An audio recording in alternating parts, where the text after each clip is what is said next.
This can't all be true. Hi everyone, how you all going? This is my review of Mission Impossible: The Final Reckoning, the 8th and most likely final installment of the Mission Impossible film franchise. I'm going to delve into the plot to start off with, and this will contain major spoilers. If you haven't seen the movie yet, please click away. But, so otherwise, you can keep watching. So in this movie, it's set 2 months after the events of Dead Reckoning Part 1. The entity has begun going after the 9 nations who have atomic arsenals, and basically it tries to seize control of all 9 atomic arsenals. Now, towards the beginning of the movie, the entities actually seize control of 5 out of the 9 atomic arsenals, with the only countries whose arsenals have not been taken over by the entity being the United States, China, Russia, and the United Kingdom.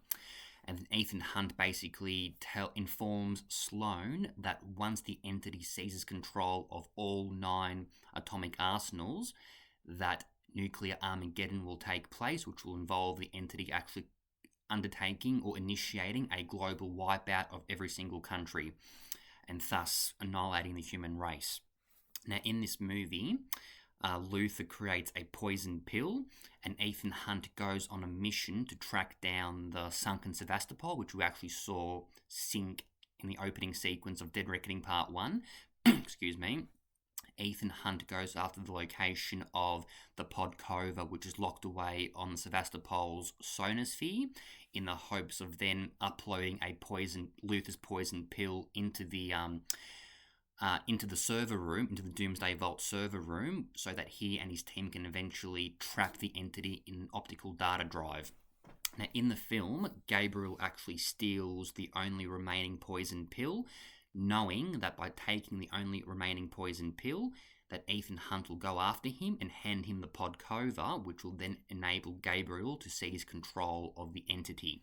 And also in the movie at the beginning, Ethan Hunt is in hiding because he fears that if the US government gets their hands on the cruciform key, which he obtains at the end of Dead Reckoning Part 1, that they will then attempt to actually use the Podkova to weaponize the entity. Now, let's start off with what I did like. The action sequences were fantastic. The Sevastopol sequence was top-notch.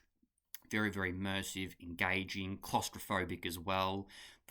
Fantastic sequence. Must be seen on the biggest screen possible. The biplane chase at the end, when Ethan tries to actually take the poison pill from Gabriel, another fantastic sequence.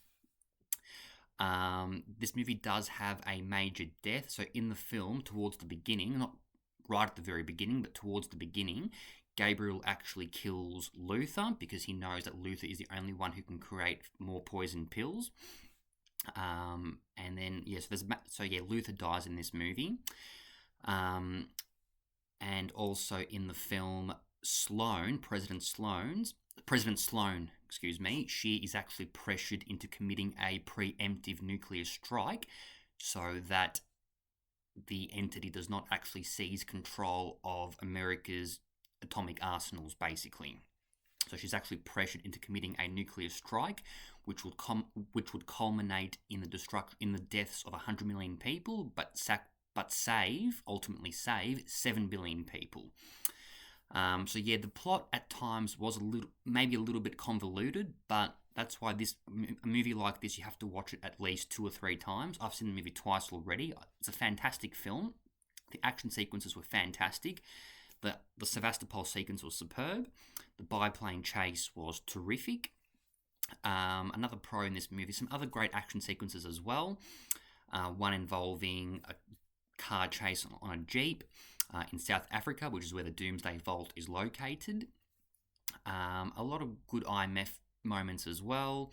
I enjoyed Paris' redemption arc in this film. Also in this movie, Donloe actually returns, and we find out that he was actually forcibly transferred to Russia after Ethan Hunt stole the knock list in Mission Impossible 1, but he actually transmits the coordinates to the Sevastopol to Ethan Hunt, because he's actually the only one who knows where the Sevastopol actually sunk.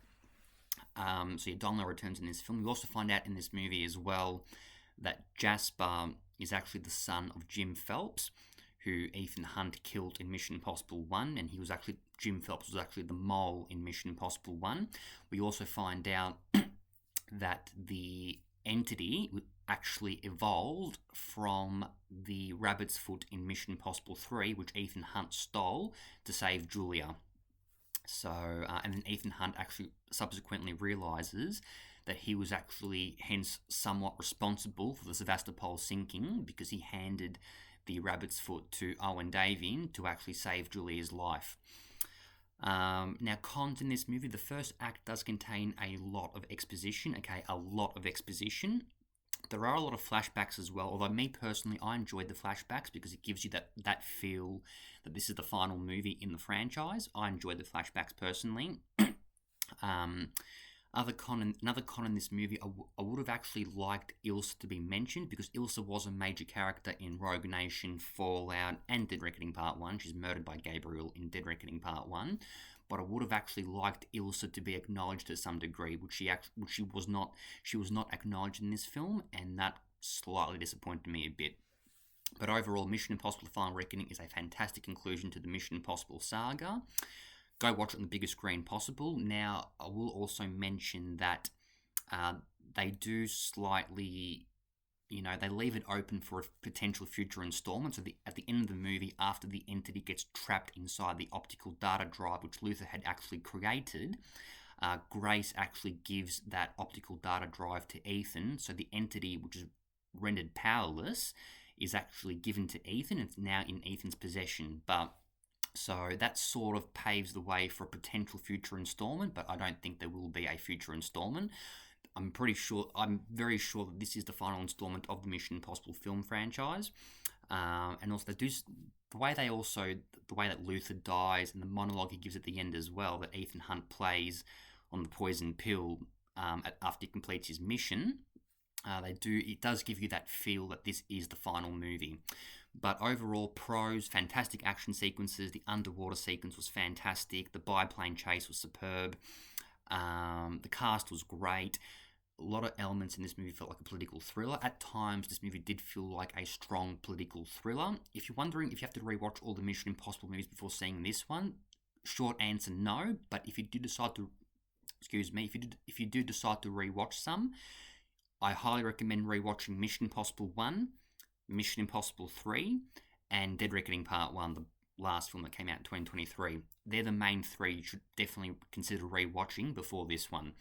But stay tuned for more movie updates very, very soon. I hope this movie does very well at the box office opening weekend. I hope it has a very good performance.